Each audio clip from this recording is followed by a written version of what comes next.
Alam ko po marami sa inyong may alam na matagal ko po piniling manahimik. Bakit? Kasi kagaya po ng iba sa inyo, natakot po ako. Kasi nung huling beses po na ginamit ko yung platform ko sa usaping politika, hindi naging maganda yung nangyari. Naging dramatic po yung experience ko nun.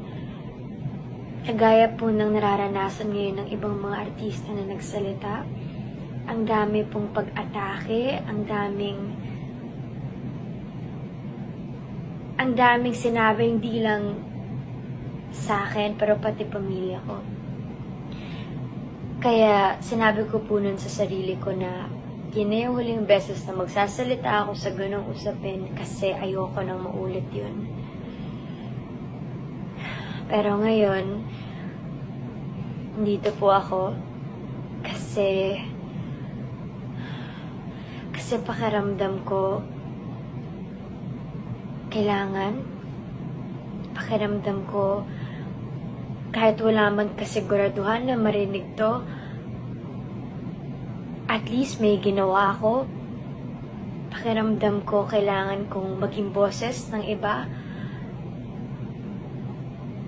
Kaya andito po ako, pinipili kong magsalita kasi nagpatong-patong na yung mga dahilan. Maaring marami sa inyo iniisip po na maginhawa yung buhay namin kumpara sa iba. Opo, pero hindi po doon nagtatapos yun eh.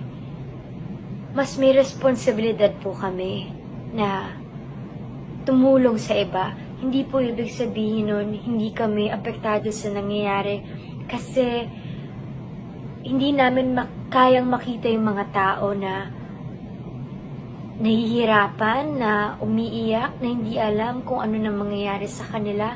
Kaya nandito po kami kasi responsibilidad namin makaramdam para maging boses ng mga taong hindi mapakinggan. Kasi kung di kami magsalita, sinong magsasalita para sa kanila? Meron po akong isang linya dun sa movie na nagawa ko nung huli. Ang sinabi dun, ang choice para lang sa may pera.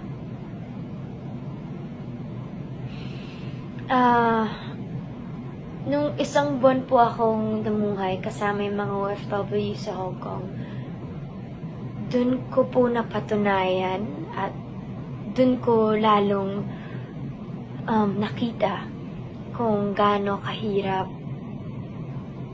ang buhay.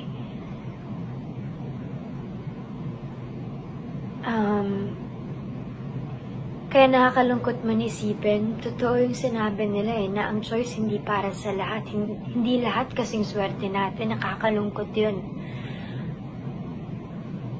Tapos ngayon, yung pong pagkawala ng pagka-shutdown ng ABS-CBN, sa ginawa nilang yun, mas binawasan pa natin yung pagpipilian ng mga kababayan natin. Alam po natin na marami sa lugar sa Pilipinas na ang tanging channel na meron sila, nasasagap lang nila ay ang ABS-CBN. Sa panahon po ngayon ng pandemya na kailangan po natin ng impormasyon maya't maya, alam po natin kung gaano ka-importante ang news, ang pagkukuhanan ng impormasyon, pero ngayon, nawala din po yun sa mga kababayan natin. So, paano po sila makakakuha ng update sa nangyayari sa mundo, sa Pilipinas? Pangalawa,